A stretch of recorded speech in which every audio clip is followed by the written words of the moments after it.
विश्व पर्यावरण दिनના અવસરે વડોદરા મહાનગરપાલિકા દ્વારા એક પેડ માં કે નામ અભિયાન અંતર્ગત દંતેશ્વર વિસ્તારમાં વૃક્ષારોપણ કાર્યક્રમ યોજાયો હતો। કાર્યક્રમ દરમિયાન મહાનુભાવો દ્વારા વૃક્ષોનું વાવેતર કરવામાં આવ્યું હતું તેમજ નાગરિકોને રોપાઓનું વિતરણ પણ કરવામાં આવ્યું હતું। ત્યારબાદ હરણી વિસ્તારમાં તૈયાર કરાયેલા નવા ઓક્સિજન પાર્કનું લોકાર્પણ કરવામાં આવ્યું હતું। શહેરમાં હરિયાળીનું પ્રમાણ વધે અને નાગરિકોને સ્વચ્છ પર્યાવરણ મળી રહે તે હેતુથી આ પહેલ હાથ ધરવામાં આવી હોવાનું મહાનગરપાલિકા દ્વારા જણાવાયું હતું।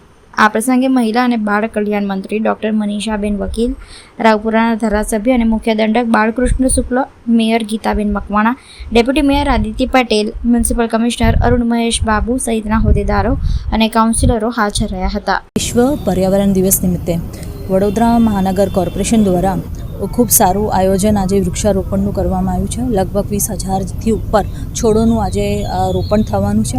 આજે દંતેશ્વરના હરણી ખાતે 2 જગ્યા પર ઓક્સિજન પ્લાન્ટ અને ફોરેસ્ટનું આજે અલગ અલગ કેટેગરીના પ્લાન્ટ્સ રોપવામાં આવ્યા છે। લગભગ 63 જેવી અલગ અલગ જાતિના આજે ઝાડ રોપવામાં આવ્યા છે જે શુદ્ધ દેશી છે।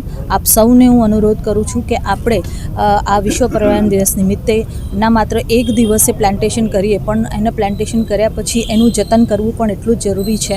સાથે સાથે ઘરની આજુબાજુ પણ આપણે જે વિદેશથી આવેલા છોડ હોય છે કે દેશની બહારના જે છોડ છે એનું આપણે રોપણ કરતાં આપણા દેશી ઝાડ તરફ વળીએ એ ખૂબ જરૂરી હોતું હોય છે। અને સાથે સાથે આપણે પ્લાસ્ટિકનું પણ ઓછો ઉપયોગ કરીએ। વન ટાઈમ પ્લાસ્ટિક જે આપણે યુઝ કરતા હોય છે એની જગ્યા પર આપણે પેપર બેગ્સ યુઝ કરીએ। ઇલેક્ટ્રિકલ વ્હીકલ્સ તરફ આપણે આગળ વધવું જોઈએ। પેટ્રોલના ડીઝલના જે વ્હીકલ છે એનું પણ જો આપણે ઓછું ઉપયોગ કરીશું તો ક્યાંક ને ક્યાંક આ વિશ્વ માટે આ પર્યાવરણ દિવસ આપણે જે ઉજવી રહ્યા છે સાચા અર્થમાં ઉજવવામાં આવશે। આપણે 17% ટ્રી કવરમાં અત્યારે છે અને અમારું મિશન આપણે 21% ગ્રીન કવર લાવવા માટે અમે અત્યારે પ્રયત્નશીલ છે। આના ભાગરૂપમાં મિશન 2 મિલિયન ટ્રીઝ અત્યારે સ્કીમ ચાલી રહ્યા છે જેમાં આપણે 1 million trees last time plantation કર્યા હતા। હવે એની જાળવણી અને નિભાવણીનું કામ ચાલી રહ્યા છે।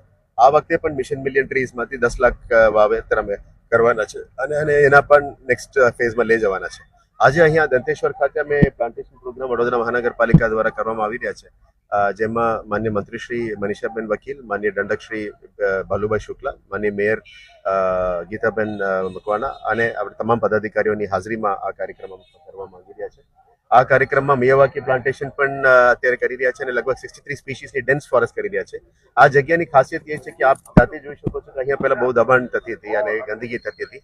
આ દબાણો દૂર કરીને, ગંદકી દૂર કરીને અમે પ્લાન્ટેશન કરવા માંગીએ છીએ। લોકો માટે વોકિંગ પાર્ક બનાવવા માંગીએ છીએ અને આ પ્લાન્ટેશન સ્પીસીસને ધ્યાને લેતા અમે આવનારા દિવસમાં આવા ગાર્ડન વેરેબલ પોઈન્ટ્સ તમામને સિટીમાં કન્વર્ટ કરવા માંગીએ છીએ જેથી કરીને એન્ક્રોચમેન્ટ ફ્રી સિટી થાય અને ગાર્ડન વધારે હરિયાળી પણ અહીંયા વધે।